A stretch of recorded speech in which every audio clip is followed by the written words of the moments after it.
So welcome to this session of the New Beginnings Forum. Today we have with us Dandi Sawyer, and I would like to welcome you here to this forum, which is a group of, how can you say, long-time meditators. And we've been very interested in your writings that we've been exposed to. And for that, these questions we'll start off with. The first question that's been prepared here is that we know you've spent much time in India and have developed expertise in the nature of Shankara Sampradaya, that term is called the holy tradition. Could you describe for us what that is and how it exists today? Sure. So Shankara is reputed to have formed four Vidyapeeths, four seats of knowledge at the cardinal points of India. And those are still very much up and alive today. That tradition is called the Shankara Sampradaya. So the sect, Sampradaya of Shankara. And in the traditional literature, the Maya, for example, which is a text outlining how the various... Yeah, so Shankara started a sect, the Shankara Sampradaya. There's lots I could say there. I'm a professor, so I can be boring very quickly. But the important part to know is that he started 10 sects, 10 subsects of sannyasins called the Dasnamis, the 10 names. And most TMers that I talk to have heard of that. What happened over time was that some of these branches died out or morphed or changed in many ways. So, for example, Shankara was a Dandi Swami, called a Dandi because he carried a stick, a danda. And so all of these 10 Dasnamis were originally stick-carrying Dandis. But over time, that changed. Parts of the parampara died out. And so today there are only 4 groups left who can take the danda and hold the danda, and 4 of the 10. Now, that doesn't mean that all of the other 6 completely died out. It means that in some ways they were changed or corrupted. And so in the Shankara Sampradaya, as it exists in India today, there are basically 3 groups of sannyasins. There are the Dandis, which are considered the most Rudiwadi, which means orthodox, because they carry the danda just as did Shankara. But there are also what are called Paramahansas. Now, Dandis can only be drawn from the Brahmin caste, but Paramahansas can be drawn from any of the the 3 twice-born castes. And there are also a very interesting group called the Naga Babas, who often smear themselves with the ashes from the cremation grounds, have very long dreadlocks, and the Naga Babas can also be drawn from the Shudra caste. So these 3, Dandis, Paramahansas, and Nagas, are all up and running in the Shankara Sampradaya today. How would you then describe the place of the Shankaracharyas themselves in that tradition, in that construct you've just described? Sure. So the Shankaracharyas are the nominal heads of the entire Sampradaya. Okay? And I say nominal because not really. So the way it works is that the Shankaracharyas especially should be guiding all of the Dandis, since they share absolute orthodoxy in common. But as I wrote quite a long time ago in this book, Living Benares, I wrote a chapter in this book based on field research I had done over several visits to India. And what I found was that the Shankaracharyas, in fact, have very little influence over any of the Sampradaya. Uh, the Dundis, the Paramahansas, and the Nagababas are much more likely to follow the will of their Diksha guru, their initiation guru, or their Vidya guru, the guru that they study primarily with. And sometimes they can't even name who the Shankacharyas are, even the one in their local region.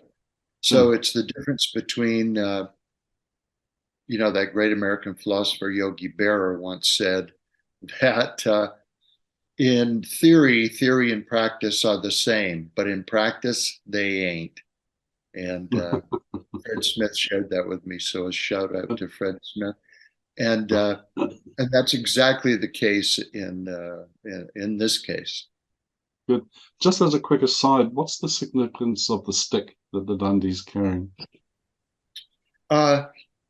It's kind of, the shortcut answer is it's kind of like a wedding band or a string tied around the finger that reminds you of an oath you've made. So they have to carry the stick wherever they go. It's not a walking stick. In fact, it can't touch the ground without ritual pollution. So they have to hold it up like a banner before them all the time. And you may have seen that at the top of Swami Brahmananda's danda, there is what looks like a little orange flag. And in that is his sacred thread as a Brahmin. Only Dundis can be Brahmins. They take the thread off when they go through Diksha, and it's placed in that flag at the top of the dund. So, moving on to our situation more, how does the current TM movement relate to the holy tradition, the Shankara Sampradaya? That's a good question. It's a complex question in ways. I mean, the short answer is directly, right? That if you are chanting the puja at an initiation, a TM initiation, you're chanting that lineage. So you're claiming direct connection with the Shankara Sampradaya and the holy tradition. Now, on another level, not at all. And what I mean by that is that the TM movement isn't recognized in any way by the Shankara Sampradaya. And if we go there, then we're not encouraged to participate, or we're not recognized in any formal kind of a way.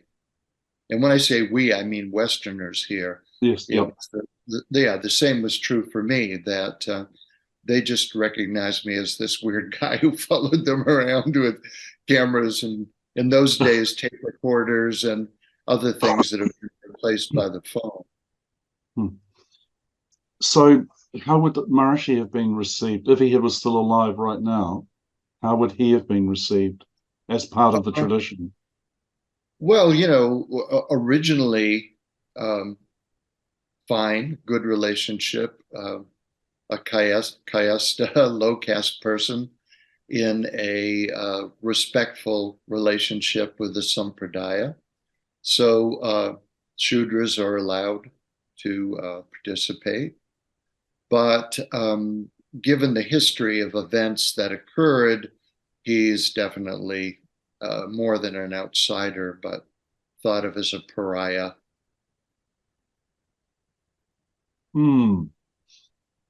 So are we being honest if we are claiming to be part of that tradition? There again, one thing to say is there's no central authority in Hinduism. So there's nothing like a pope. And consequently, people often go rogue in a very, very wide variety of ways. And in many ways, Hindus prefer it that way because nobody captures the flag, so to speak. So groups break away and new groups form.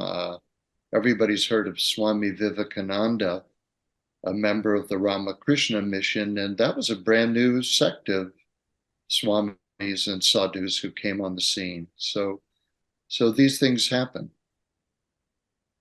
Dana, what are the events? You mentioned the events that happened. What were they? Well, you mean relative to the Y- distance of y- Maharishi from the tradition? yeah, yeah.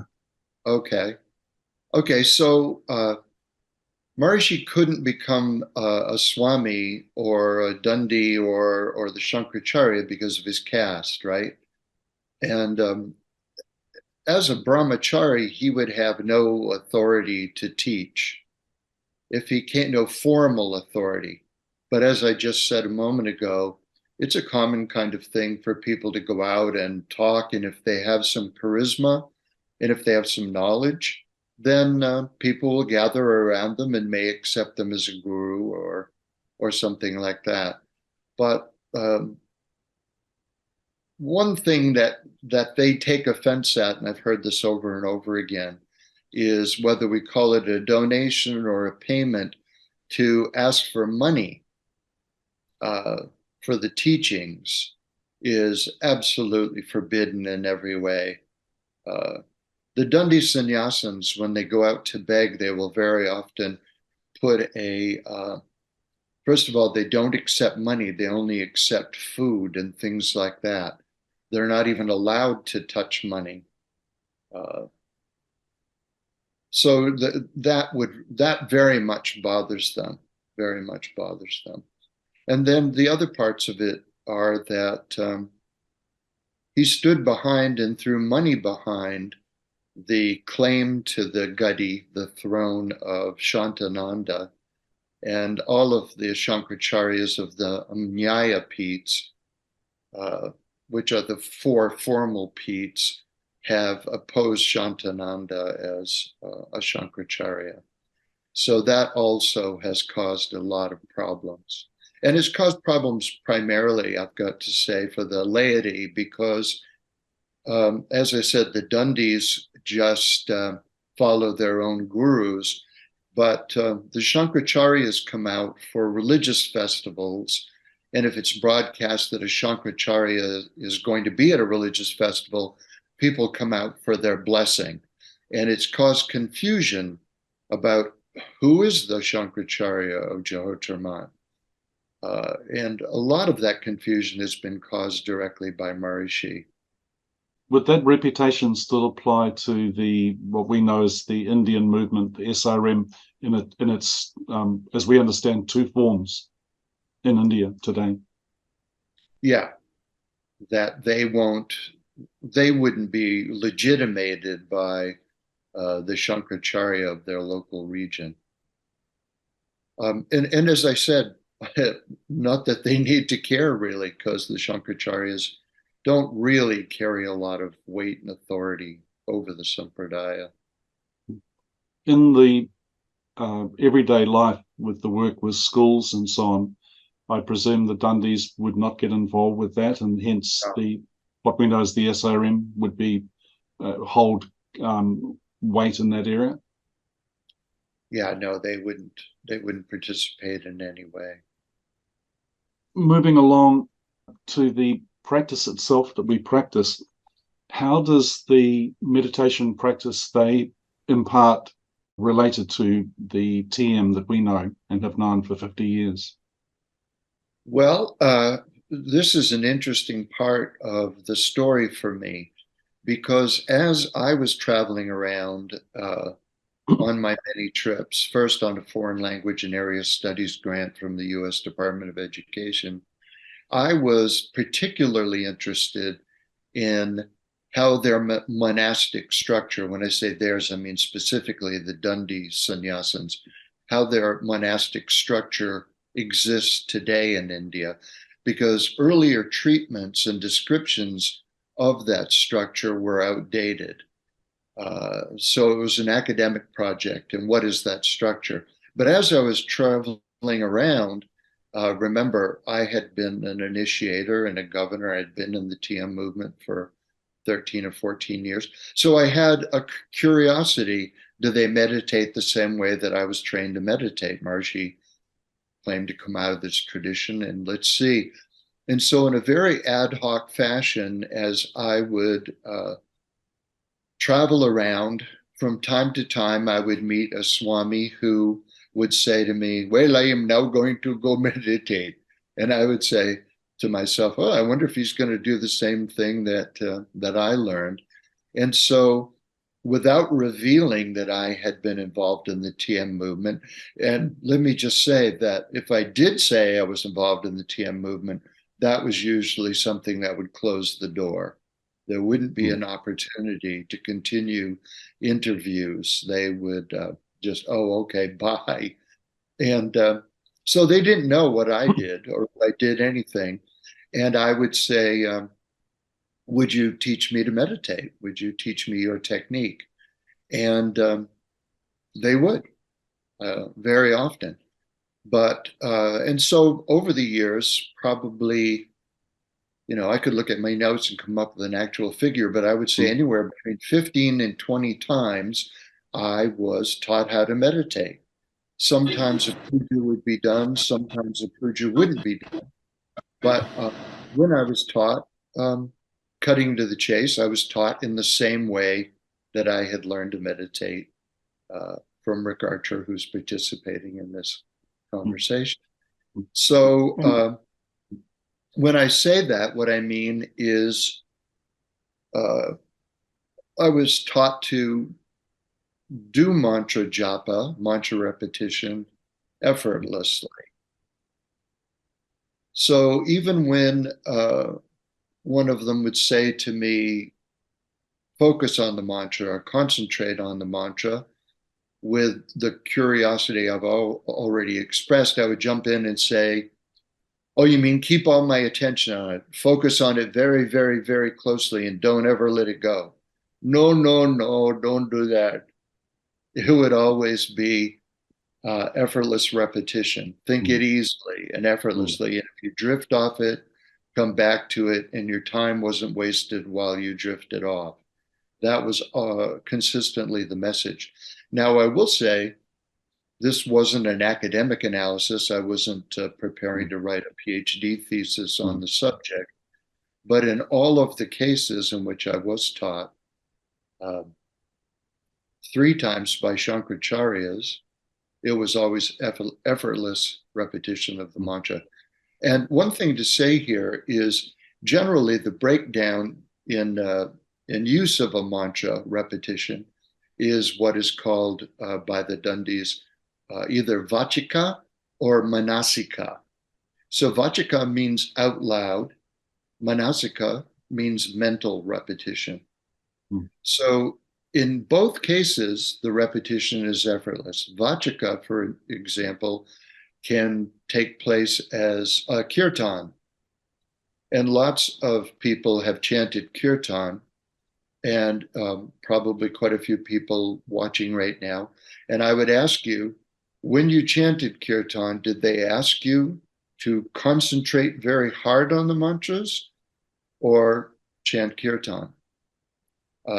Effortless repetition of mantra is very common, whether it's vachika, out loud, or manasika, mental repetition. So I wasn't ultimately surprised that it was effortless. So with their structure of teaching, how did it relate to our 3 days of checking, our checking notes and so on? Not very well, in the sense of, so Dandis are what are called ramta sannyasins, which means they move around a lot. And sometimes I would move around with them, and sometimes I would hang out at monasteries where they would stop by from time to time. They're like monk motels with Dandis coming and going. So because I was coming and going and they were coming and going, there wasn't a lot of elaborate checking like we see with TM.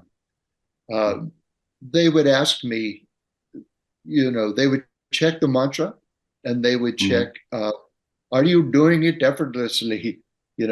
And that was usually it, a day or two later. Sometimes they would ask me about my experiences, if I bumped into them again and that sort of thing. Okay, so we can assume this structure that was put in place came through Maharishi's efforts in bringing it to the West? Yeah, and we know from the history of the TM movement itself. I remember from conversations I had with Jerry Jarvis that that was a structure that got worked out over time. And part of it probably was, I don't mean to sound cynical, but not only to make sure people were doing it correctly, but to give them a course in a sense that they were getting something for their money. Not being facetious when I say that. So we can safely assume then that Guru Dev would have been teaching this technique in the same way as the other Dandi Swamis who you met? Well, you know, again, we're going outside my expertise. There's no way I can really know that. But my guess is yes. My guess is that it would be. I mean, given that, as I say, three Shankaracharyas taught me that way, I don't have any reason to believe he wouldn't have. Sure. Yeah. And a couple of people that taught me were people that had been direct Diksha students, initiates of Swami Brahmananda. So it's a reasonable inference. I mean, obviously he's not there, so an inference that we can make. We know that Maharishi made changes to the mantras over the years. Can you talk about the mantras that you were given and how they, if you know, how they are selected compared to the way that you were taught by Maharishi on your teacher training course? Well, the dominant way, and I've witnessed this several times, is that the Dundis will ask a lay person who comes to them to learn meditation what their Ishta Devata is. So who's your favorite deity? You know, is it Krishna? Is it Shiva? If it's Shiva, then they're likely given Om Namah Shivaya. So usually based on their Ishta Devata, and if they're a Hindu and they don't have a favorite, they like them all, then they might say, what is your Apka Kula Devata hai? What's your family Devata? You know, traditionally, and then they'll give them a mantra related to that. Now, I, being a Westerner, don't have an Ishta Devata, so they would usually give me one of the Mahavakyas, so the great pronouncements like Aham Brahmasmi or Tatvamasi, or, you know, that sort of thing. One Dandi I remember gave me the mantra very simply Ram, which can mean Rama, but it also can be God, generically speaking. So how important do you think that they thought of the choice of mantra? You know, could the wrong choice slow you down? They would believe that. Yeah, they would believe that. That the not so much based on personal selection, like age or gender for them, in my experience. Again, not an exhaustive study, but more like, oh, well, you know, if you're a Shiva devotee, then Om Namah Shivaya will be an easy fit for you. You know, you'll resonate with this, literally and figuratively, through Shabda theory. Dana, we've heard that in some places they choose the Ishta Devata based on your Jyotish chart, your astrology chart. Did you run into that at all? No, they never asked about my Jyotish chart, which I had done in India, probably presuming that I didn't have one. But no, I haven't. Right. And so there's quite a range of mantras which they think are, you know, non-damaging. I mean, what we got from Maharishi was that if you, you know, if you use some, you know, wrong word, like happiness or something, the vibratory quality of that could be damaging. But they seem to have, from what you're saying, quite a wide range of mantras that a person could use that would not be damaging.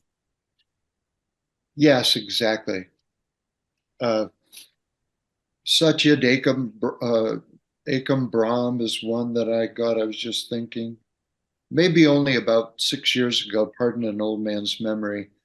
Um, Another old friend and old initiator, George Hardeen, and I were initiated by Swami Swarupananda Saraswati, a direct disciple of Swami Brahmananda. And that was the mantra that he gave me. Um, I've bumped into TM initiators in India several times and talked with them. And I know they also uh, base mantras very often on Ishta Devata. I don't know how well that's known in the West, but I know that it goes on. Now, whether or not they also pay attention to gender or age, I don't know. So the advanced techniques, all of these mantra extensions, did you ever come across them in your travels and initiations? Never No. did. Never did. Okay. I didn't speak in advanced techniques, so I can't say exactly what they would have said. I can say that when Swarupananda initiated George and I 6 years ago, he made a very clear point of saying that that was a mantra that Maharishi didn't know and wouldn't have been allowed to learn. Interesting. You've obviously got a kit bag of mantras from your various initiations. May I politely and discreetly ask, how do you select which one to use? Well, I used the one Rick gave me. It's an old friend and very old friend. Yeah, it's an old friend and easy to use. Okay. Can I ask a question while we're on the topic of mantras, or do you want to save questions for later? Yep. Okay, this is Rick. This one, yep. How about the use of Om, which Maharishi forbade and also said that Gurudev advised against for householders, and also the mantras you mentioned, Dana, didn't have a bija mantra in them, as far as I understand it. And so, like, if you get a mantra from Amma, for instance, she might give you Om Namah Shivaya, but she'll stick a bija mantra in the middle of it. So what are your thoughts about those 2 points? Well, I was never given a bija mantra, and Om I was given regularly. Usually Om Shanti. I think we'd actually spend a whole session just on this one topic, but we would like to cover some of the other aspects of your experience. So, well, Gary, just one quick thing. So, Dana, have you heard this thing about Om making you a recluse, or is that kind of well known in India, or did Maharishi just come up with that, or what? I've never heard that before, except in the TM movement. Never heard that ever before. And it's very common for the laity to be given a mantra with Om in it. Very common. I think this perhaps will come up again in some other areas as we look at the legitimacy of what Maharishi had passed on to us, which segues into a topic that you touched on just briefly before, and this is Maharishi's authorization to bring out this knowledge. We have a mythology that was passed on to us about his relationship with Gurudev, and the time after Gurudev passed away, how he got the title of Maharishi as he traveled around southern India and as he spoke of communed with Mother Divine. Do you have any information to add to that about the reality of what happened in that time between Gurudev's passing and when Maharishi basically hit the headlines in the West? Not really. Not really. I mean, I was there to do academic study on the Dandis, and because the Shankaracharyas are Dandis, then some of that research overlapped with them. But, I wasn't there to do research on Maharishi specifically. He really only comes into the story when when you're dealing with the dispute over the Shankaracharya ship. That's the only place where his name would come up. Right. So he had a reputation there for his activism in selecting the Shankaracharya? Because, as I understand it, there were even court cases. Oh yeah, oh yeah. I mean, the Indian legal system is a whole topic of conversation. Uh, and the cases, the litigation has gone on and on and on and on, and began immediately, as you may or may not know, started from the very beginning. I mean, within 3 weeks of the death of Swami Brahmananda, there were two Shankaracharyas, and so the war has gone on and on. Any idea of why? Was there a political, I mean, for that to happen so quickly, was there some unrest within the organization that you, again, it may be by inference, but from what you Oh, have been no, told? no, that wouldn't be by inference because, and what I mean by that is I'm very well aware of the problems and the gripes from the side of those who contested Shantananda's appointment. And those are clear. So, for instance, uh, a will was produced in a very sketchy manner. Uh, so all of a sudden there was this will. Nobody really in the close circle of devotees saw that will, and then suddenly here's this will, and it's claiming that Shantananda should be the next Shankaracharya. And why was it secretly brought to the court for legitimation? Why wasn't there a discussion about the will, or why wasn't the will revealed prior to Brahmananda's death? So that was one cause for concern. And why it was so concerning for the opposition was that Shantananda was considered an unlikely candidate, that the Matamnaya, the text that describes what the qualifications for a Shankaracharya are, so many of those claimed that Shantananda didn't come up to snuff. And then a third concern that came up was that the two or three candidates who seemed most likely were not included in the will, and that also was considered a problem. So, like I say, right out of the chute, Krishna Bodha Shrama was made Shankaracharya of Jehotramat, and the court cases began immediately. What the ultimate outcome is as to who is currently considered the legitimate Shankaracharya? Okay, so quickly, and without being overly boring, as I say, in 1833, the seat was vacated. There was nobody on the gutty of Jehotramat when Ramakrishna Ashrama passed away. Now, why that was true, we don't really know historically. Some speculate there was no candidate who was worthy. Some say it was the Gurkha invasion from Nepal in the north. I won't bore you with other theories. Yep. But so all the way till 1941. And in 1941, Swami Gyanananda Saraswati reinvigorated enthusiasm for appointing a new Shankaracharya, and he started a trust for Jehotramat with the help of the Bharat Dharma Mahamandal in Benares. And so they went to, now he was a Dandi, Gyanananda, but he didn't feel himself worthy of the position of Shankaracharya. So he and the Mahamandal went to Swami Hariharananda Saraswati, often called Karpatri, because he was the most respected Dandi in India at that time, even by the other Shankaracharyas. So they went to Karpatri and said, why don't you take the post?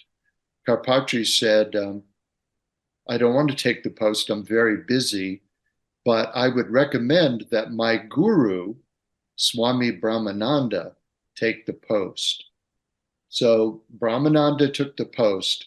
Now, when Brahmananda died and the will was contested, very important, the Bharat Dharma Mahamandal in Benares had reserved the right that if there had ever been a contest or it was vague who would become the next Shankaracharya, they would have the right to choose the next Shankaracharya.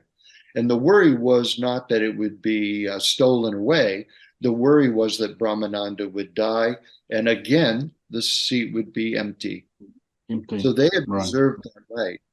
So it's significant to note that Karpatri and the Mahamandal opposed Swami Shantananda and backed Krishna Bodhisrama. That's, when I say that's significant, I mean it's significant within the Shankara Sampradaya. And that is why the other Shankaracharyas of the Amnyaya Vidyapeeths supported Krishna Bodhisrama and after him Swami Swarupananda. Dana, this all happened when Maharishi was an unknown because Gurudev died in 53 and Maharishi hadn't built up substantial resources until years later. But we understand that Maharishi played quite a role in this with supporting the court case in favor of Shantanand. Do you know why he did that? Was that in order that Shantanand would legitimize Maharishi? And when did Maharishi start to support Shantanand? Do we know? Well, I can't know Maharishi's mind. There's no way I can know what his intentions were. He's accused by the opponents of that lineage, of that particular parampara, as perhaps having had a hand in the will that they see as bogus. Now, how they could possibly prove that, I can't imagine, except to say that Maharishi was a Shudra, but he was of the Kayastic subcaste, which are scribes and secretaries. And he did some secretarial work reputedly for Swami Brahmananda. So, who knows whether he had a hand in that or not. Now, why did he support Shantananda? This is just guesswork. But legitimation does carry authority in India. So if I can stand up and say, oh, the Shankaracharya of New York has legitimated me as best meditation teacher in Maine. Dana can now teach every squirrel on his property. Then it carries weight. And so Maharishi, as a Shudra, there's, to have somebody behind you that's a Brahmin, a Dandi, a Shankaracharya, that would offer a lot of legitimation, even as Maharishi offered legitimation to us as TM teachers, right? I mean, people used to come to my lectures that the poster always featured a picture of Maharishi. They came expecting to see the man. I see in the chat, Phil Goldberg is asking, back to Om as a mantra, have you experienced Swamis who gave Om as a standalone rather than as the first of a series? So just a single word, Om. Yep. And Dr. Jesse is asking, can we assume that while Maharishi was not famous, his family might have backed him? I guess that's you're saying that that's out of your field of expertise, but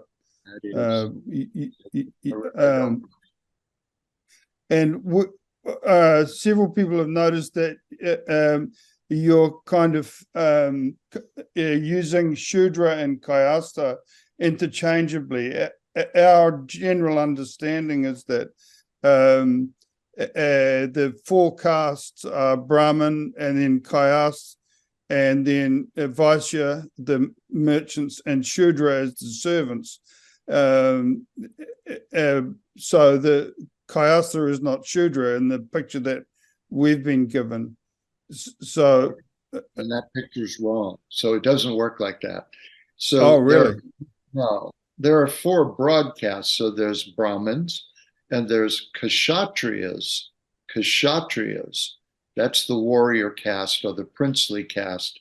So kings and princes and Ranis, queens, they're from the Kshatriya caste. Then there's the Vaishyas, the merchants. Then there's Shudras.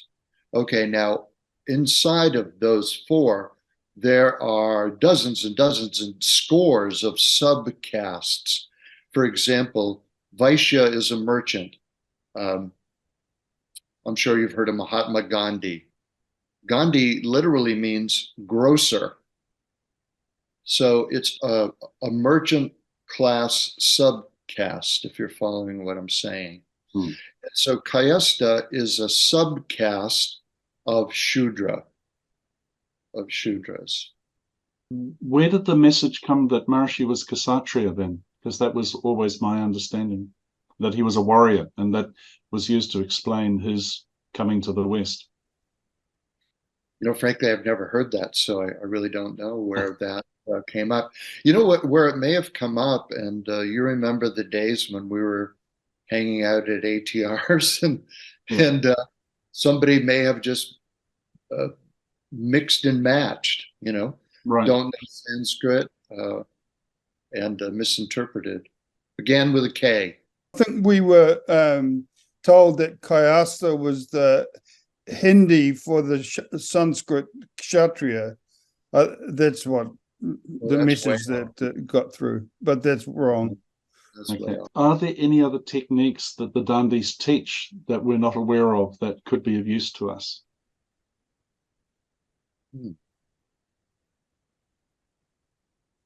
Not that come to mind. You know, so Dundies, like I said, they wander a lot. Now, at the same time, men will usually take the dund after their wife dies, or Right. At the last stage of life. So most Dandi sannyasins are really old codgers like me. Right. Right. and only with a few exceptions to that rule, quite frankly. And so they're not lifetime celibates. No, not usually. Very, very rarely, actually. You know, I would say out of the 200 I've met, maybe 6 or 8 I've met that were, like, you know, young and celibates all the way since brahmacharya. So anyway, they wander, or when they become very infirm, they'll stay in their home monastery. But during the rainy season, they all come home for the rain retreat. So they come home for a 6-week ATR. And I say that jokingly, but I have no doubt that that's where Maharishi got the idea of ATRs. So they come back to wait out the rainy season. And while they're together, then that's when they're doing a lot more practice than usual. So they'll meditate more. They'll be more true to they do a puja every day, not only to the tradition, but to the dund itself. They do a specific ritual to the stick itself, which is a constant reminder, almost like a Muslim praying 5 times a day. And, you know, they have strict rules of eating food and those kinds of observances. And they'll often chant kirtan in the evening. No Netflix in the monastery.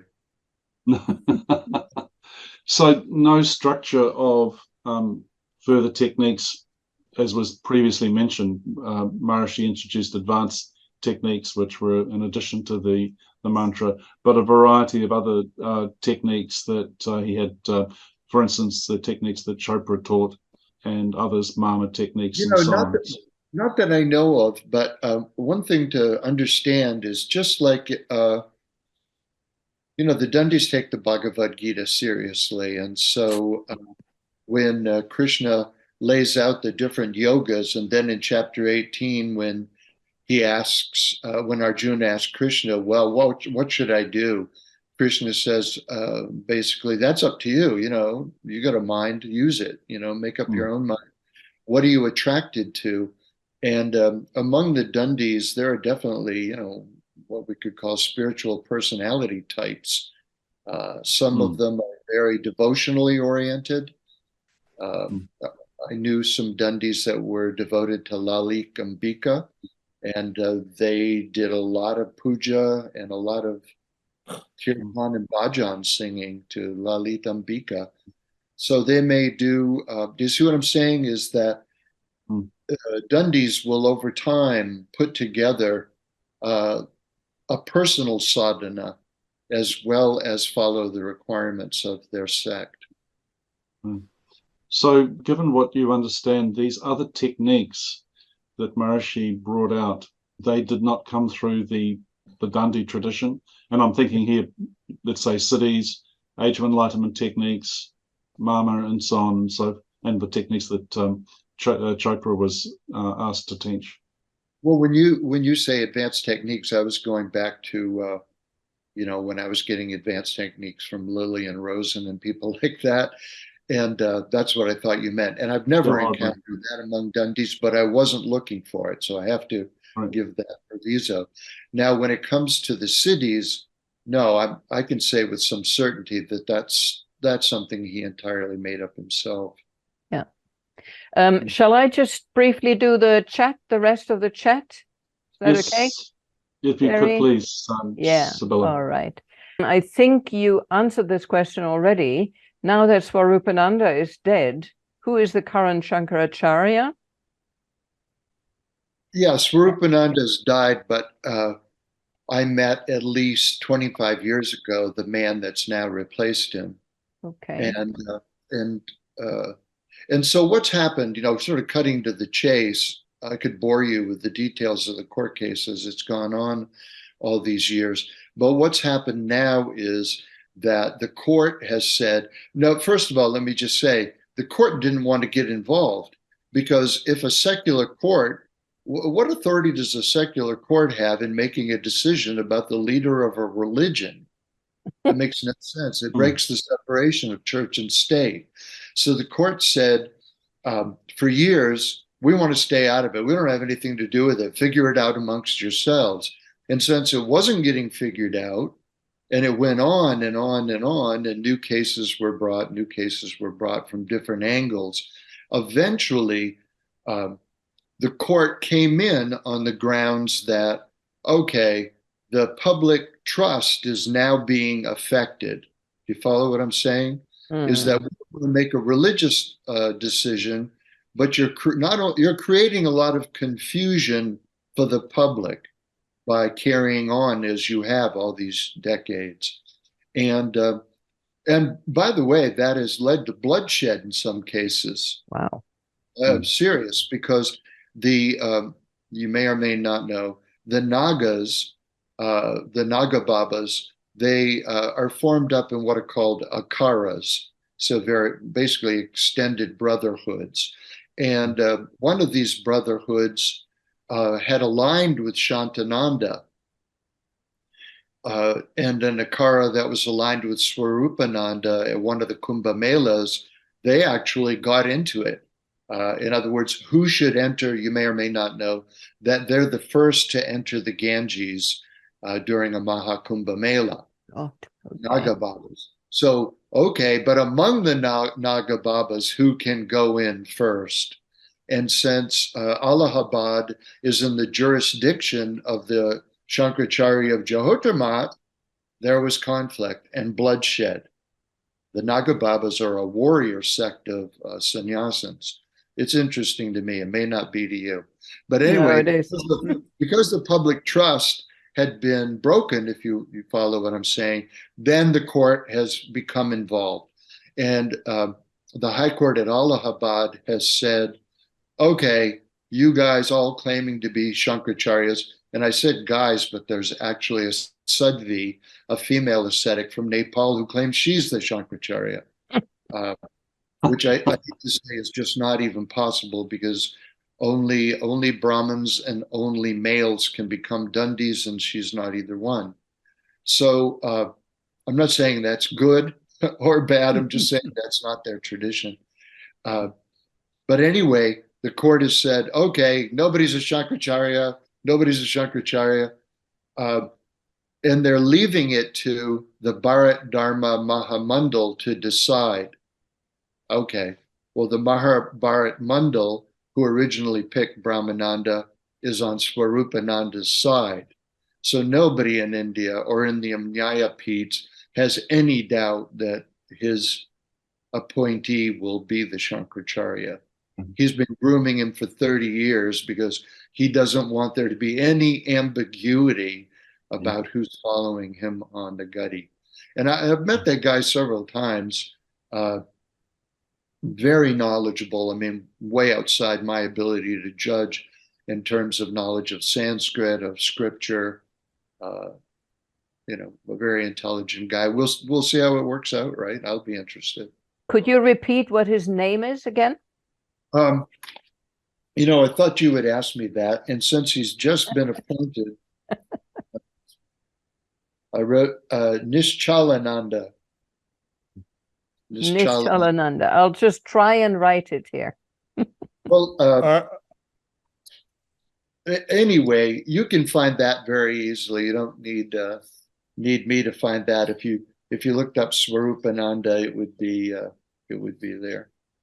Okay. I remember Maharishi putting a lot of money into promoting Shantanand. He bought him a very elaborate traveling bus to drive around in, which of course increased his status, and he was flying him around in planes from place to place. So he really he gave a lot of emphasis to Shantanand for reasons which we can, I guess, imagine. Yeah. We have a question in the chat that's come up. Is there something actually called the holy tradition, which we've already told? Because from what you're saying, it sounds like it's a bit unholy in places. Well, there's the Yogi Berra effect, right?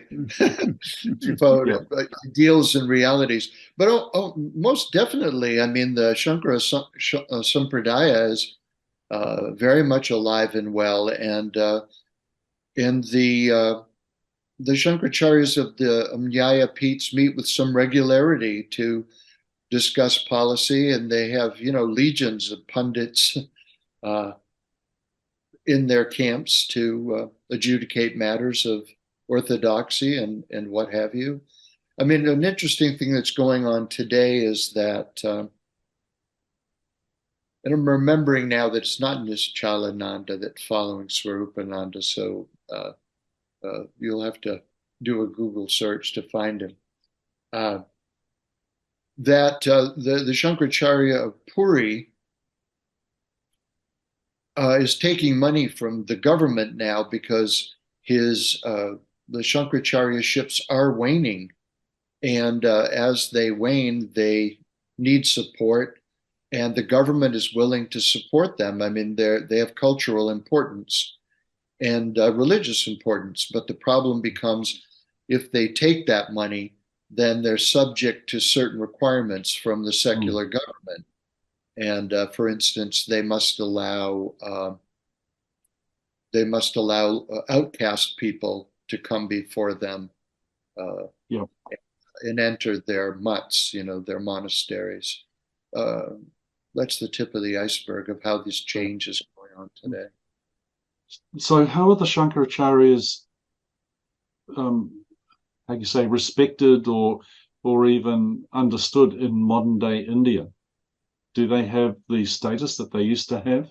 I mean, particularly as India has become very much westernized, the center of all call centers and from many countries. Difficult to say, how they were respected historically. Very difficult to say. Today, there's a cachet to that title. It doesn't have the kind of authority that the Pope has in Catholicism. first of all, not all Hindus are in the Shankara Sampradaya. But, Hindus believe very firmly, popularly in darshan. So they'll come out to get nobody can get too much darshan. So if Yeah. there are holy men and holy gals that are at events, people will come before them to have their blessing. Life can be hard in India, so they seek it out. And so if they hear, they've heard that name, Shankaracharya, and here comes a Shankaracharya on a guddy being carried by people like a palanquin, then, this must be an important person. I should get darshan. And they will come for it. Yeah. Obviously, as a group of people who have been committed to TM and related techniques for many decades now, some of us are comfortable where we are. Others are looking for further progress, particularly since I know when I learned, I was going to be enlightened in 5 years. How'd that work out for you? Well, it's not for me to decide. It's others will have an experience, and Brian, hold your tongue. For those that are still seeking, based on your experience within traveling in India and meeting these great sages, what would be your suggestions, or in fact, what would you do in this situation? I'm not really clear on the basic question. I guess one part I left out was that the current TMO organization does not seem to instill a lot of confidence that they can keep us moving forward. We have a technique or a set of techniques, as it may pertain to different people. But for those that are still seeking and looking for something more, is there something that you've seen within India, or assuming you have that same attitude, what would you do? That's a big question.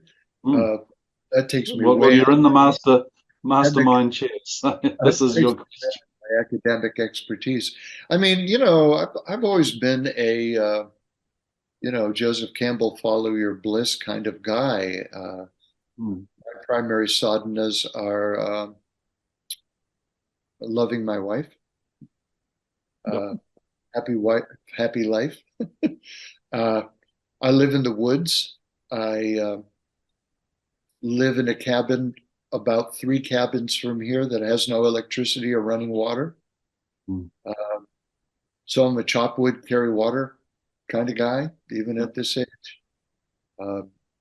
Art and music lead me to the most wide open places in my skull. So those are my personal sadhanas of choice. I studied with the Tibetan Buddhist Lama for a very long time. I was his translator.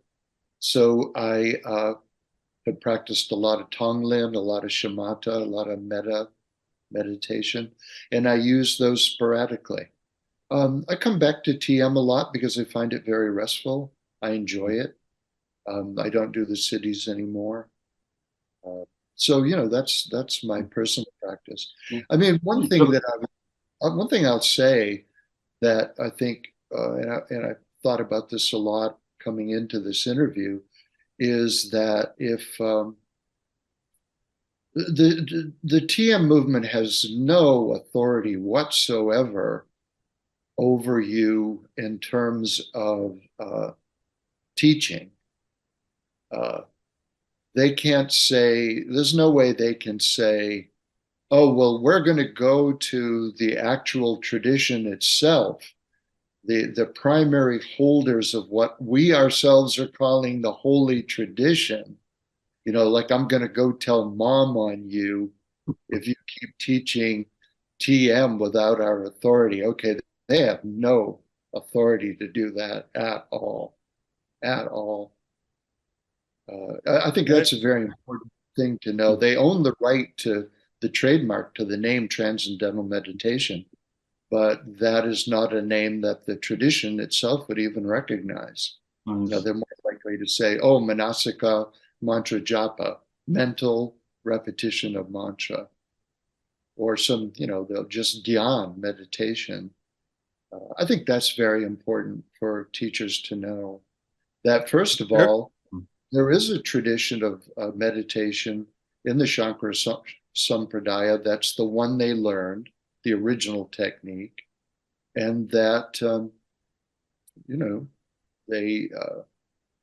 they can give themselves personal authority to teach it, because the authority of the TMO, or frankly, of Maharishi himself, first, let me just say, I have no gripe with Maharishi. I left the movement. I just went on. I didn't leave in any kind of anger. In fact, I have a lot of sweet memories of Maharishi, and am grateful toward him for introducing me to Indian philosophy. I mean, I never knew what Advaita Vedanta was. And so, I don't really take sides in the battle. I'll hold coats and let people go at it, is how I feel. But so it was moving forward rather than exit stage left. That's right.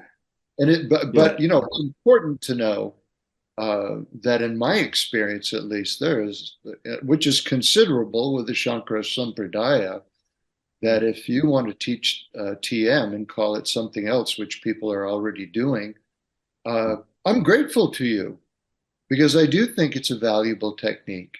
And I do think, in a stressed out world, that people, if they find ways to go inside, if they find ways to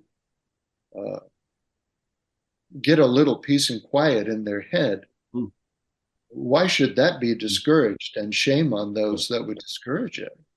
Those who felt that they're being subjected to a protection racket, and literally being told, stop, don't do this. Dana, you used the word sadhana. What does that mean? A spiritual practice. Oh, okay. Yeah. And it could be anything, right? It could be chop wood, carry water. Okay. Just going back to your previous description of what you are doing, could we summarize that as evolution through your action? You mentioned happy wife, happy life, and the nature of how you conduct your life, that this is a part of that spiritual practice for you. Yes, I would say so. I mean, ideally, and I see that my good friend Phil Goldberg is in this discussion, every minute of every day is an opportunity for sadhana.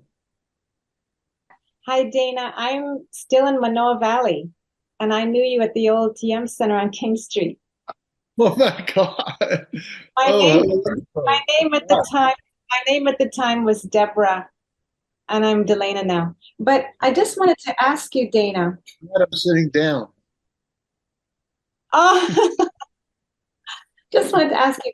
We've gone through such a hard sell experience with Maharishi. Enlightenment, 2 or 3 years. Go to this course, pay this much money, thousands and thousands of dollars. Techniques, conformity at every turn, not individuality, not creativity. I actually heard Maharishi once say in a tape that, he didn't like people he wanted people to keep the teaching pure. And that was a very narrow window for all of us. So on some level, we took that in. And to hear you mention someone like Joseph Campbell, who, by the way, I'm sure died down the street from here. It's like, oh no, we gave it all up. We gave up what we knew intuitively in our youth.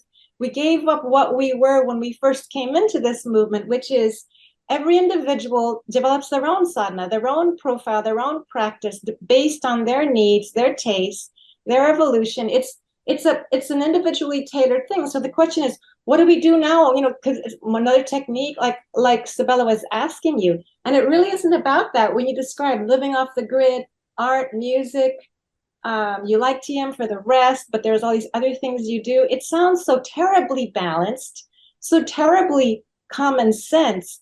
And yet for someone like me, it's revolutionary. And it's kind of upsetting, because it's like, wait a minute, I could have known this if I didn't buy into all of this requirement that we couldn't really be ourselves. And I'm just wondering what you think of, I guess it was, for someone like me, it was something I had to learn this hard way, but I kind of feel like I sold myself short by judging myself all these years for not living in Fairfield, not being on Mother Divine, not being a full TM teacher. Everything else that I did was somehow lesser on a subconscious level. It's been like a low-grade fever for me this whole time. And so it's kind of like a strange reclamation, which, you know, I think we can each say to ourselves, wow, I guess I can do what I'm drawn to. I guess I can do what gives me bliss. Really follow my bliss? Me? I'm Well, sorry. I'm glad. It's so good to see you again. And I'm glad you set yourself free. I'm really glad, and I celebrate that. And you set yourself free, but you know, a lot of us were around long ago, and I'll take you back in the time machine. I was you know, I had all this youthful enthusiasm for the world plan. I really saw myself as a world plan initiator. And in 1971 at Amherst, in a meeting that I was at, Maharishi said, it was a media day, and a reporter asked him how many followers he had. And Maharishi said, I don't have any. I don't have any followers. Each man follows the path of his own progress. And they've found something here valuable, so they're still on the trail, you know, ferreting out what works for them. Well, I was 20 years old and took that to heart. I remember Maharishi saying, you know, just meditate twice a day and do what you know is best. I'll ask for a show of hands. How many remember that admonition? Lots of hands going up. So that's what we did, didn't we? I mean, we meditated regularly, and we took him to his word that we were on a very personal journey. And as was said earlier, we expected in 5 to 8 years to be, I don't know, living Buddhas or something. Maybe it was just me that thought that. But anyway, I felt like, okay, this is the thing for me because it's based on direct experience. Nobody's telling me what my journey is. Nobody's fencing me in. I mean, it had great appeal for me. I was a young hippie guy. And so, you know, this segue towards, you know, what kind of clothes you wear, you know, you can be talked down to as you're compromising the holy tradition or the purity of the teaching. I'm happy to say I wasn't around for most of that. So to whatever extent it was going on, I mean, I took Maharishi at his word, so I just kept following, you know, follow your bliss part, follow your sadhana to your own awakening. It's come out various reports. We have Judith Bork's book, Susan Shumsky's book, and the videos that we've been producing, which indicate that there was another side to Maharishi, not just only in his actions, but potentially even his whole purpose. The critical thing that applies to today is that those negative traits we are still seeing reflected in the TMO, the official TMO organization.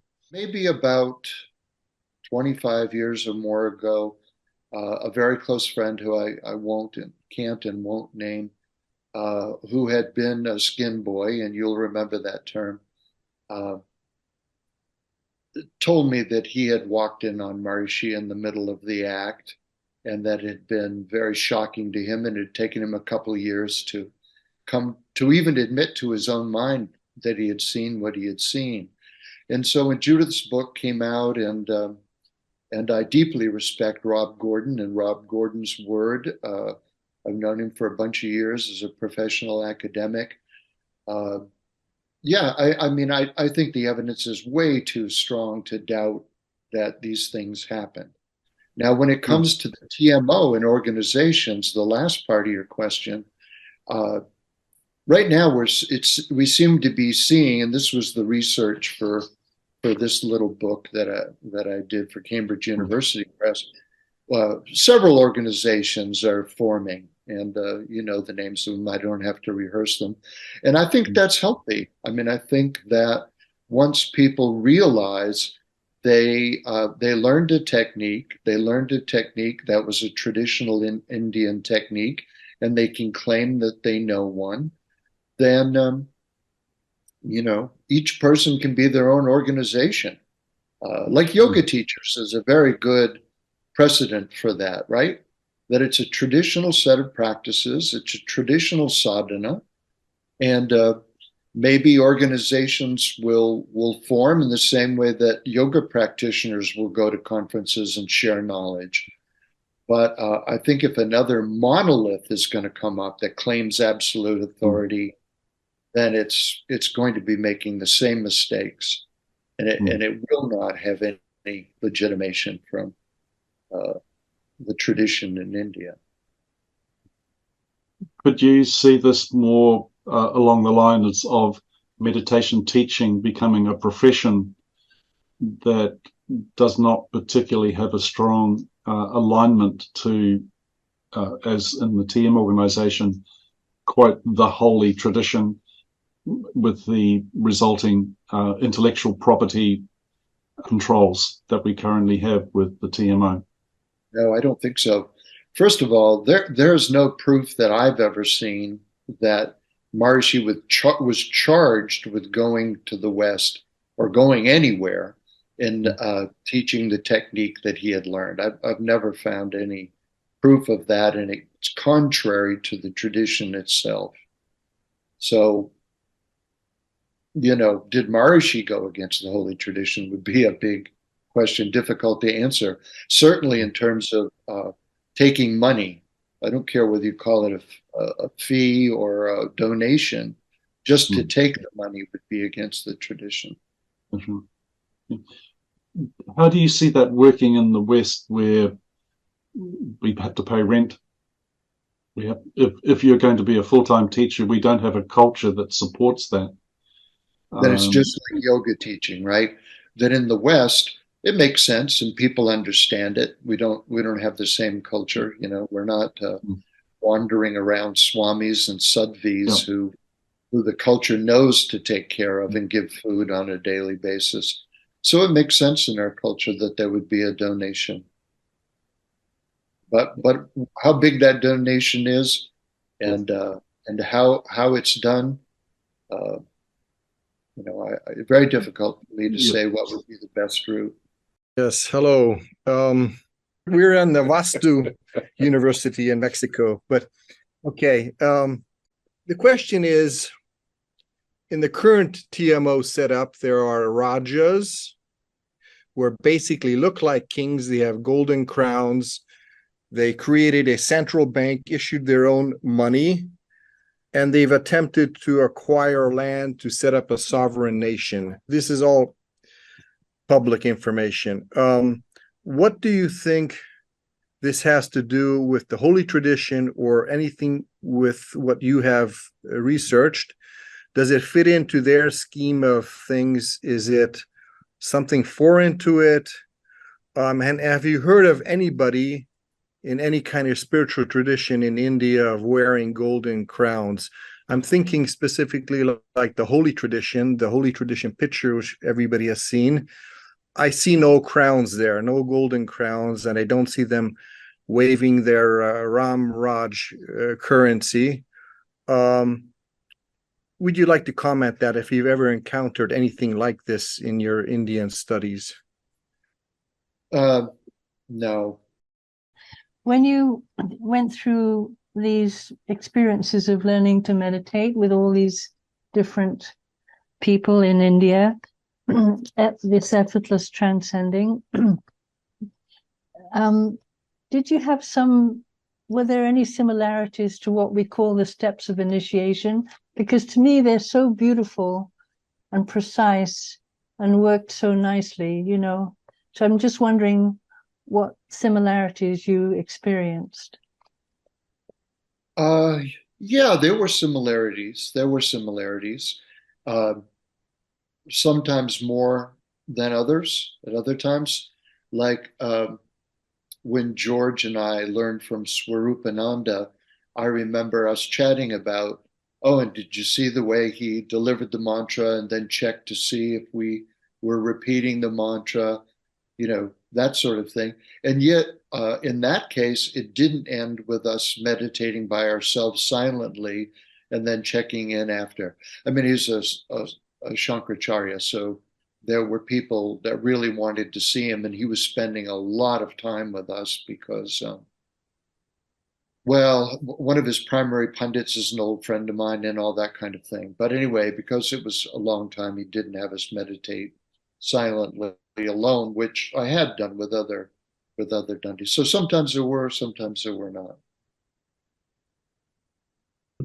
Having listened to Dana and how, I mean, my question is like, what goes on from this point forward? How will or could the teaching people to teach, will that change? I mean, it sounds, I mean, there's so many different varieties or ways that you expressed that people were being taught the meditation. Like, does it even require at this point to be taught how to teach? That's my question. So, here's an answer. Let's see how this sounds. That because we weren't taught in the direct parampara, though that was the story, then I think that, okay, let me back up a step. If we want to entertain this idea that we know Maharishi was a brahmachari, he was taught this way. He wasn't authorized to teach, but he did teach. Sometimes that happens in Hinduism too. He gave himself authority. Then in the Indian tradition, they would say, do what you were taught. If you're going to teach, pass on what you were taught. So you're in that parampara, if you follow what I'm saying. And so passing on, that would be what they would say. Teach what you were taught to teach. And that will be the best way to approach the situation. So that would be their view of it. So it would still be pertinent. I mean, it would be important to have, I don't know whether refer to it as that following the tradition, the lineage. Well, I think one of the difficult things about this is if you understand how organic Hinduism is, and so out the window I'm looking out right now at the lake, there's an apple tree. The apples that come off that tree, if we plant those seeds, won't be the exact same apples. You need a clone to do that. So in other words, the tree is iterating itself in a new way and iterating and iterating. And I'm trying to use this as a metaphor or an analogy, which is a metaphor, for what often happens in India is that a person will be initiated by a guru, and then they will alter the way that they teach it a little bit. And so they're still in a parampara, but they're iterating it, if you follow what I'm saying. And in some sense, they make it their own. And, if we go back to what Sybil, to what Sybil said, that she found in her own experience that there were ways of, speaking out of her own truth and feeling like I'm trying to help someone and I've opened to a larger perspective on experience. It will be more useful in this particular case if I don't use the puja, or if I do use the puja. Am I making sense? Do you see what I'm trying to get at? Is that in India, that's what they do, whether they should do it or not. I mean, who's to judge such things? So, these iterations will occur. And I think part of the thing that happened with the TMO was No, it's got to be exactly as Maharishi passed it on. Well, are they even passing it on exactly as Maharishi passed it on? I'm not sure. I know how he taught me. I'm sure about that. So that's the concern. That's a shift way away from the mainstream tradition in India, good or bad. That's just a big shift away. If you follow what I'm saying. I mean, Yes. I'm we still have questions, so I don't want to make the comment I was going to make. Let's answer people's questions. Thank you, Robert. Yeah. Just a point that you brought up, Dana, that you've used the word Hinduism. I don't think many of us see ourselves as teaching Hinduism. We're teaching a technique that has come out of Hinduism. Do you see it appropriate that change, this apple tree change that you talk about, that we bring this knowledge, this information, and bring it into a westernized tradition, which I would see as a professional one, where, like, say, for doctors, there are medical schools, and you can choose which medical school you go to, but then you practice as a doctor. That I would see it's appropriate that we create our own teacher training institutions, which people can choose, and then adopt that role as a professional in teaching transcendence. Is this something that you would see, or is that a step too far from your point of view? Well, that's an iteration, right? That's what I'm talking Yeah. about. That would be an iteration. Now, when I say that, then I think it's important to recognize that if we look at SCI, the SCI course, for example, that was a crash course in Advaita Vedanta. That's what it was.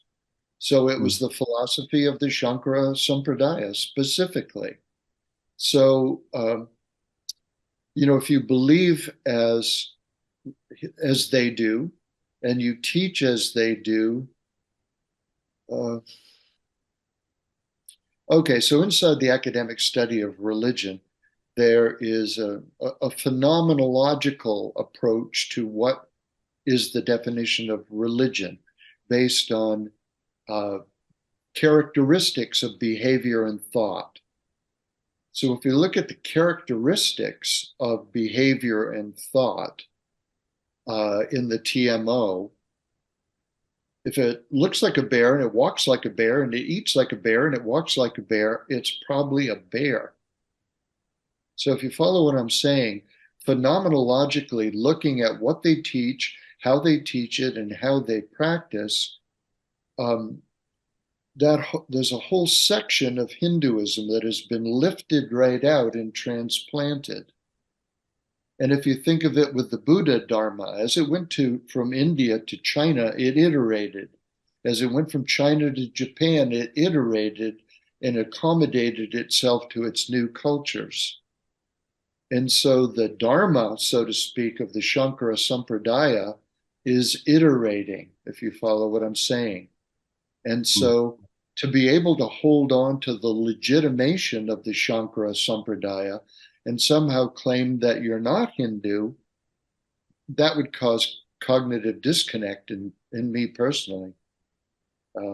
My 2 cents on that one. We have a great resource of videotapes, audio tapes, and other writings of Maharishi. Given what we now know, how much validity can we put to this resource? In terms of like Maharishi Ayurveda and this sort of thing, I mean, you'll remember that Chopra left because he was very disgruntled about Maharishi's claim that their iteration of Ayurveda was the purest, and that word came up over and over and over and over.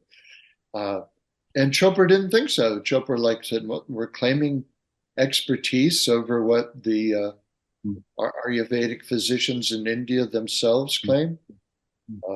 He felt very, very uncomfortable with that. And, I'm no Ayurvedic practitioner, and I can't judge which was more accurate or less accurate. I mean, I can say when the other pieces came along, I personally was kind of surprised by all that. I felt like why add in all these yagyas and all these Hindu elements that are off-putting to the public. Remember, as a world plan initiator, that was antithetical to my purposes. I wanted to stay on track with the original plan, and I know a lot of my friends did as well. So it was quite a segue away from that. I guess there's doubts that are raised because we see from others who have expertise in Vastu and in hive8a that if Maharishi was making wrong claims there, was he making wrong claims around the core technology, the core Vedic knowledge and understanding? Well, okay, so I can help in this regard. So the teaching that Maharishi was passing on was pretty much just straightforward Advaita Vedanta. And elements that were added in from Yoga Sutras, for example, and Tantra, no, they're not segues away from Advaita Vedanta. They were already in Advaita Vedanta. Both yoga philosophy, Sankhya philosophy, Tantra, the Agama text, that was all there before. And Shankara was aware of that information and built it into his translations of the Gita, the Brahma Sutras, and the Upanishads. So that was there. So Maharishi was passing on. What he was passing on is a legitimate understanding of Advaita Vedanta. And the technique that he was passing along that he learned from Brahmananda was the technique that Dandis commonly pass along.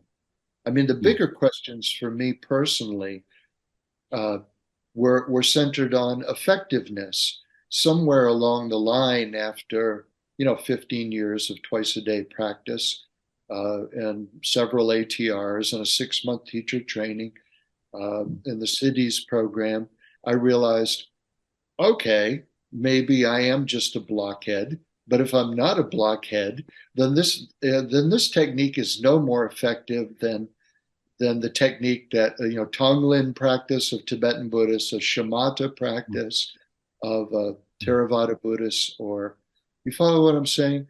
That I mean, here I am. I mean, for all I know, all the rest of you are awakened bodhisattvas just here to check my math, but I'm not enlightened. I'm not enlightened.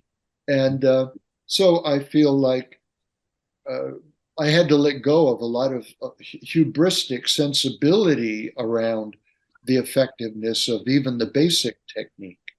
So, maybe I'm the wrong person to ask about effectiveness. I like it. I do it with some regularity because I enjoy it, but I do other things also and more prominently. I guess people are looking for certainty as to what in this whole body of knowledge that we have acquired by our involvement with Maharishi and the organization or organizations that he created, what is correct and at what point did things veer off into an area that had uncertainty? Was it, you mentioned the TM. Yeah, so I'm not qualified to help you with the veering offs.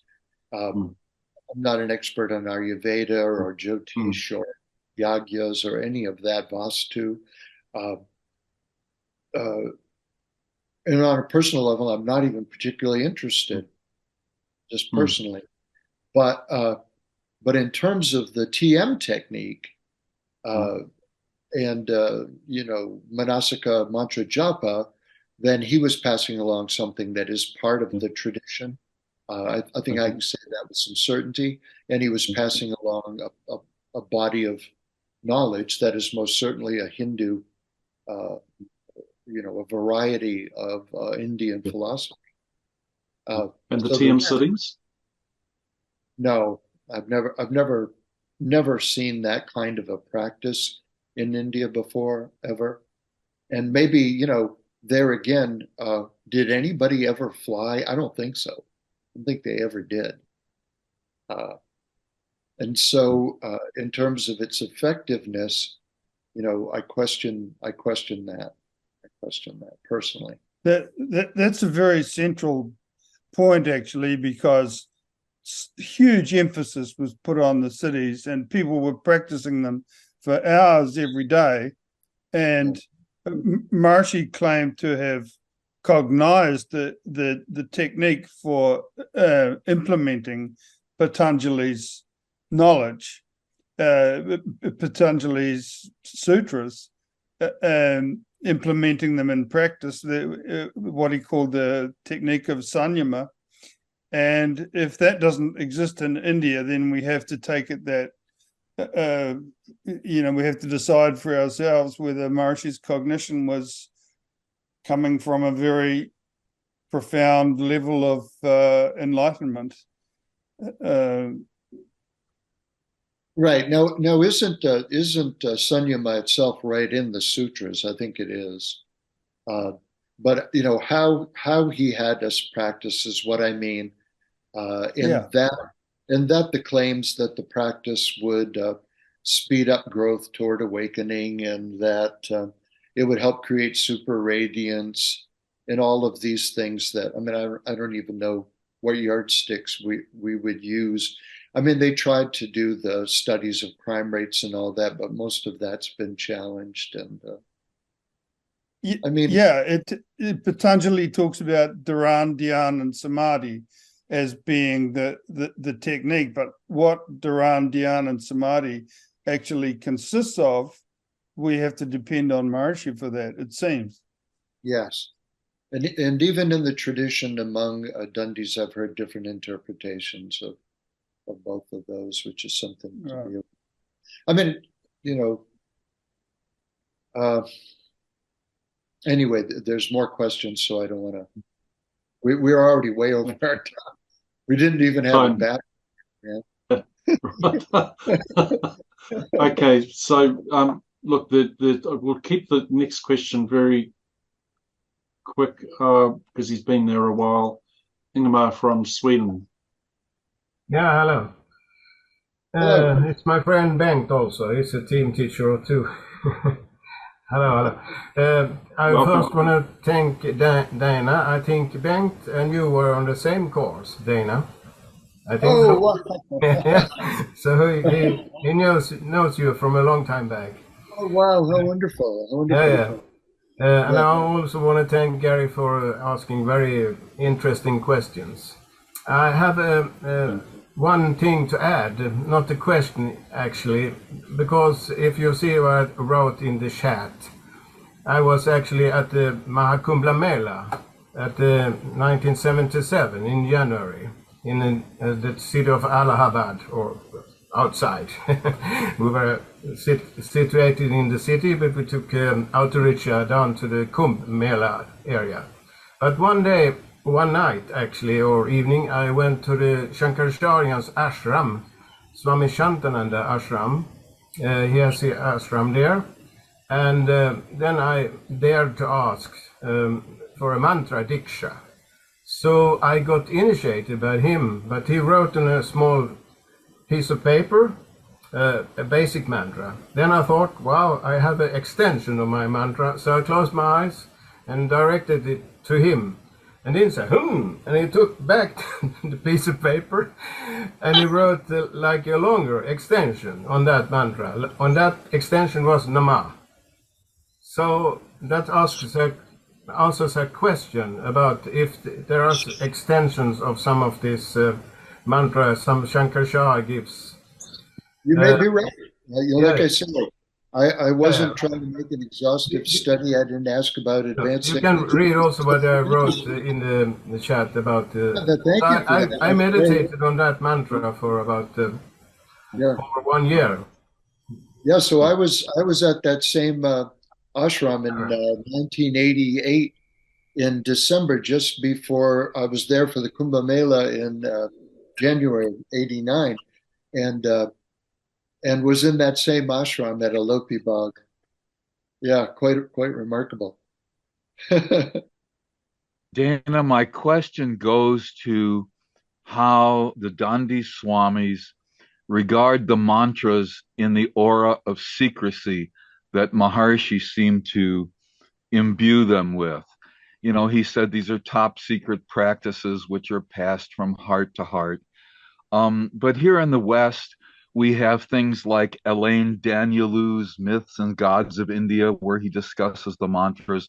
We have Thomas Ashley Farran's book, and of course, David Frawley's exhaustive book, where he goes into all the intuitive feelings of each component letter of the mantras and what they do.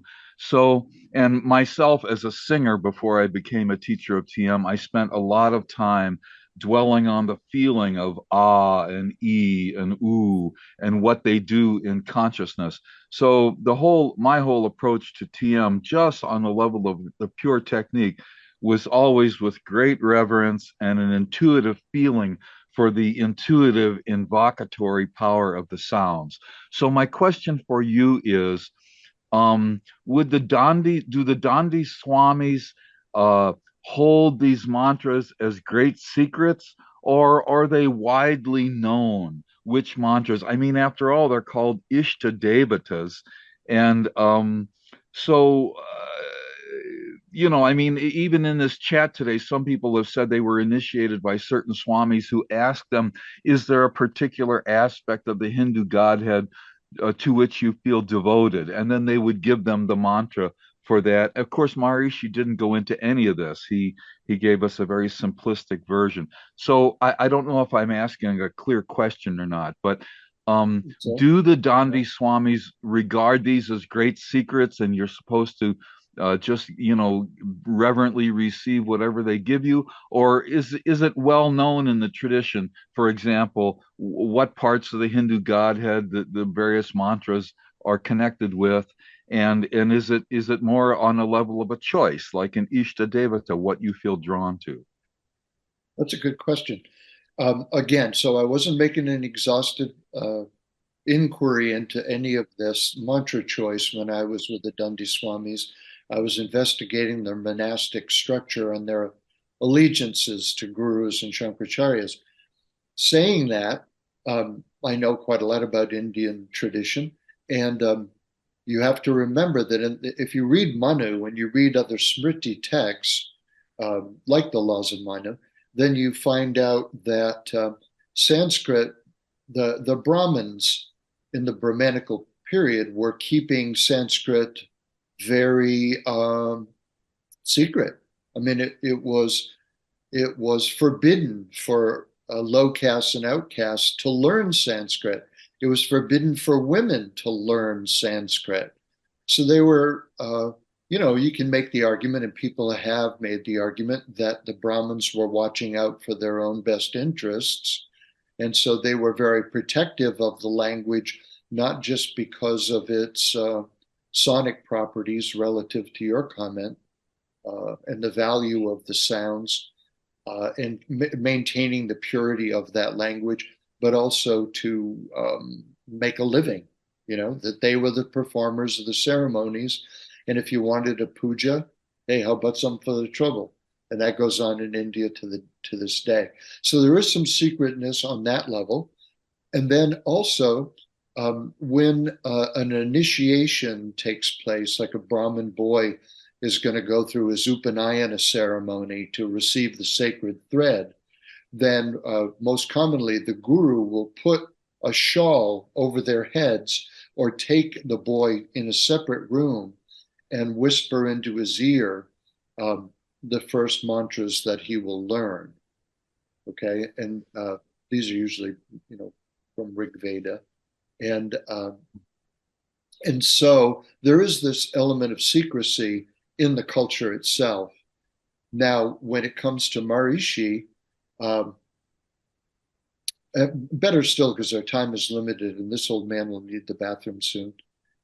Yep. That when I'm dealing with the Dundis, there wasn't a lot of secrecy going on. Like the fellow in Sweden said a moment ago, and I hope I do get to a chat with him in a different circumstance. Shantananda wrote his mantra down on a piece of paper. In my field notes, I probably got 6 or 8 of those kind of notes where the mantra was written down and given to me. Maharishi told us never to write the mantra down. So that's interesting, right? When Swarupananda initiated George and I, he gave us a printed placard, very beautiful, with a picture of him on it, with space to write our mantras down. So, in the tradition, it's not secret at all, really. And just as you say, when they're asking for an Ishta Devata, and I've seen them do it, like, give me a mantra, Guruji, give me a mantra. Then the Swami will give them, what's your Ishta Devata? Do this. And they'll have a private moment with them. But yeah, Ishta Devata mantras are everywhere. They're written on the side of rickshaws, right? I mean, they're not some big, carefully guarded secret. And if that person went away and somebody said, well, what mantra did he give you? Then I have no doubt that the person would tell him what the mantra was, and that the Dandi wouldn't mind. I mean, I never got any vibe to the contrary of that. So a very great thank you for joining us today and sharing your experience. I think it's clarified so many questions that many of us have had, and particularly in the last couple of years, as this group has had an open conversation about matters pertaining to our roles as a teacher, our work in passing on the technology of transcendence, and trying to get rid of things that have become either wrongfully told to us or urban myths that have caused confusion against our own inner sense or common sense of what should be. Well, I applaud you for that. I mean, you're welcome for whatever insight I could help you with. I applaud that you're open-minded. I applaud that you've set yourself free, like aloha to my friend in Hawaii. That you're willing to entertain these questions after, what in many cases for a lot of people I gather have been years and years and years of not questioning, of assuming that they could trust and keeping their feet inside. It's a part of the human condition that human beings love certainty, and they like to know the truth. And one of the bugaboos of knowing the truth is that you're no longer seeking the truth. And one of the things that I did see in the many interviews that we did for the little book for Cambridge was people who came to recognize that they were living in an echo chamber, that there were a group of concepts that they had taken in that self-reinforced to create certainty, in that every question had an answer, but they hadn't recognized that just because a philosophical position has an answer to every question doesn't make it right.